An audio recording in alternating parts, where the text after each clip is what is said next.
Olá a todos, este é o canal Geopoliticando e hoje nós vamos abordar 4 temas rapidamente, todos eles conectados entre si. Primeiramente, vamos falar da reunião ocorrida entre Joe Biden e Xi Jinping nos Estados Unidos, quando o presidente norte-americano chamou o líder chinês de ditador enquanto ele estava visitando o país. Vamos falar também sobre esse artigo que diz que nós não estamos em uma guerra mundial, mas sim em um mundo em guerra.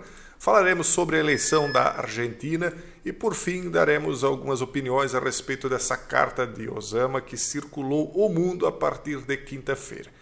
Mas, primeiramente, vamos tratar desse assunto aqui. Eles falam que houve uma oportunidade, e nós falávamos disso na semana passada, de que esta, segundo alguns, era a última chance que os líderes chinês e americano tinham para tentar fazer um acordo para não levar o mundo à bancarrota.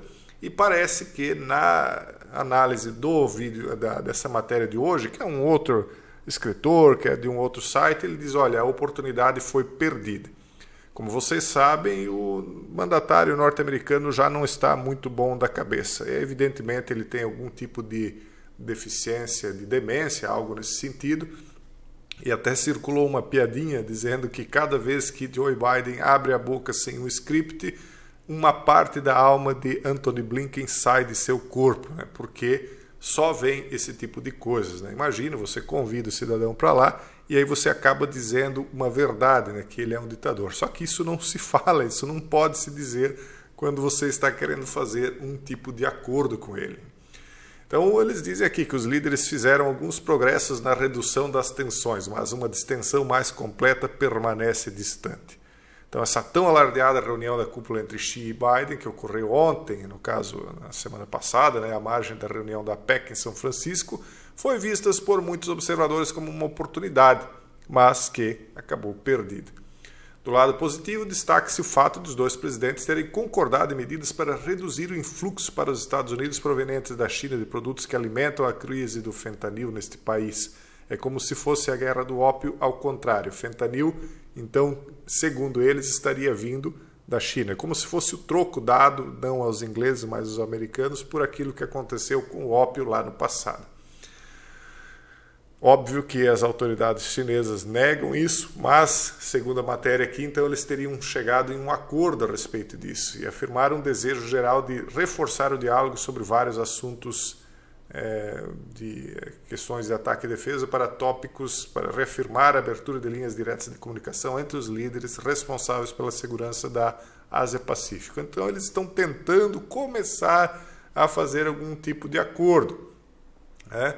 Mas, por seu lado, Washington deixou muito claro em comentários feitos antes e depois da cimeira que pretende continuar concentrando principalmente na melhoria de suas capacidades competitivas. Então, vamos tentar pacificar, vamos criar uma linha de diálogo entre os nossos chefes de ataque e defesa, só que nós vamos continuar nos preparando para um engalfinhar com o outro. Quer dizer, vamos conversar, mas nós não confiamos um no outro.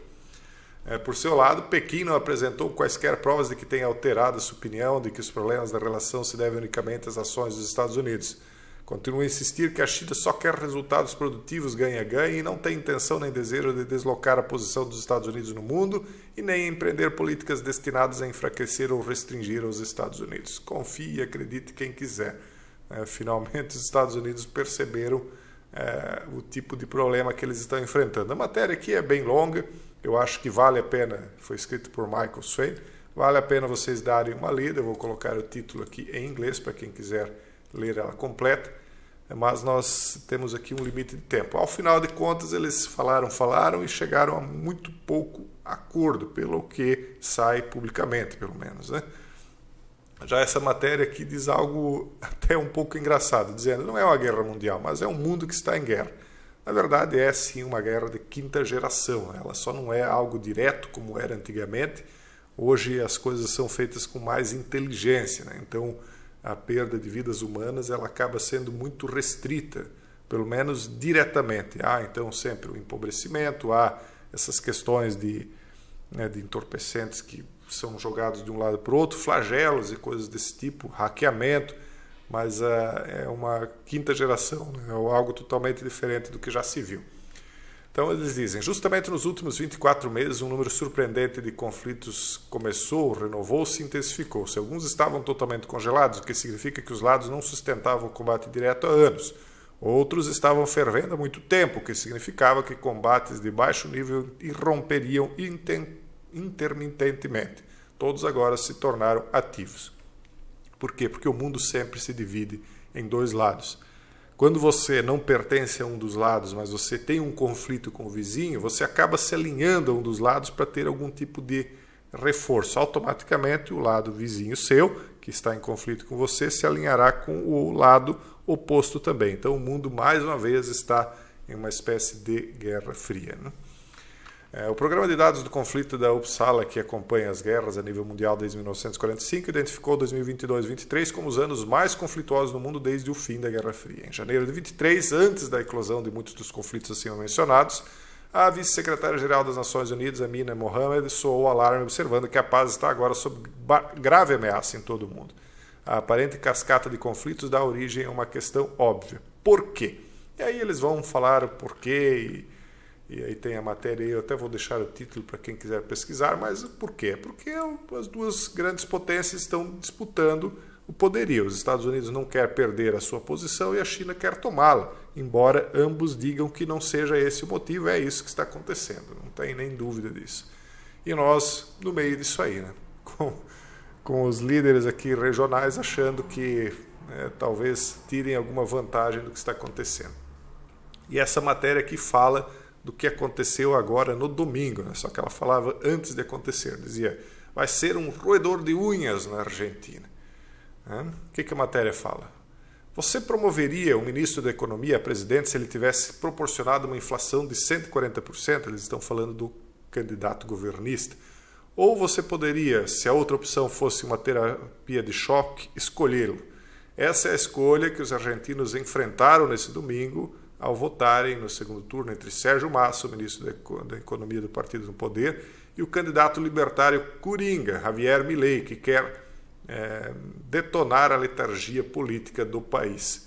Bom, vocês já sabem qual foi o resultado e agora só nos resta torcer para que o povo argentino, de uma maneira ou de outra, por um milagre, ou seja lá como for, consiga em algum momento sair desse atoleiro em que eles estão. Só que as coisas lá parece que tem muito pouco jeito, a não ser através de uma intervenção divina. Vamos ver o que vai acontecer a partir de agora, né?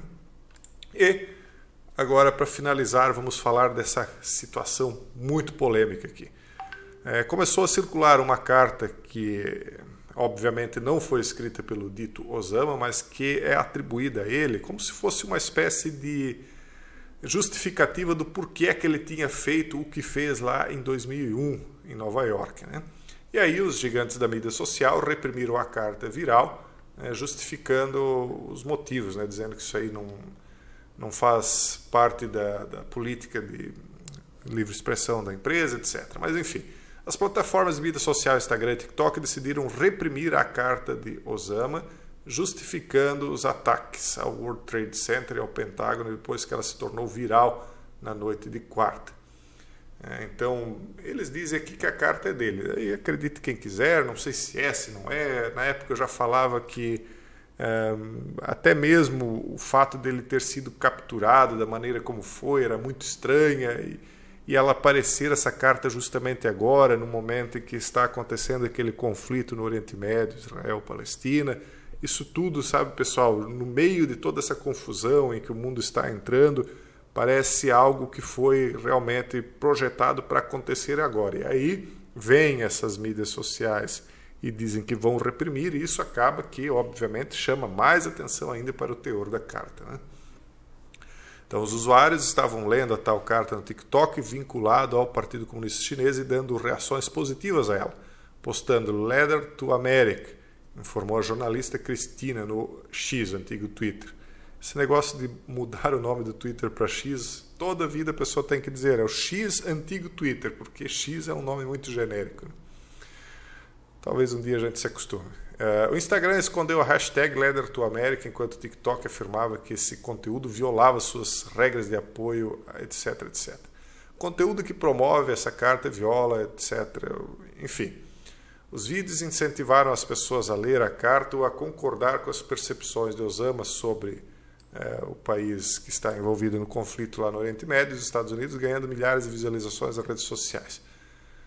Então, o TikTok enfrentou recentemente críticas devido à proliferação do conteúdo anti o país que está envolvido nos problemas lá no Oriente Médio, na plataforma, durante a com o Hamas, e por conta de suas conexões com o Partido Comunista Chinês. E aí vocês acham que foi por acaso, pessoal, que isso aí começou a circular agora justamente no TikTok? E aí, de repente, o TikTok vem e diz, não, mas calma lá, nós vamos reprimir, não foi nossa intenção que isso aí estivesse acontecendo. Será que realmente as coisas chegam a esse nível sem que a direção do TikTok esteja acontecendo? Então é isso que eu digo, pessoal, quando eu dizia aqui no começo que nós estamos em uma guerra de quinta geração. As coisas estão realmente chegando num ponto, pessoal, em que ou eles sentam, conversam e acertam tudo isso, ou realmente haverá o grande conflito. Nós vamos continuar acompanhando, deixando vocês informados dos detalhes, dentro daquilo que nos é possível. E esse é o vídeo de hoje. Um forte abraço a todos e até o próximo vídeo, se Deus quiser.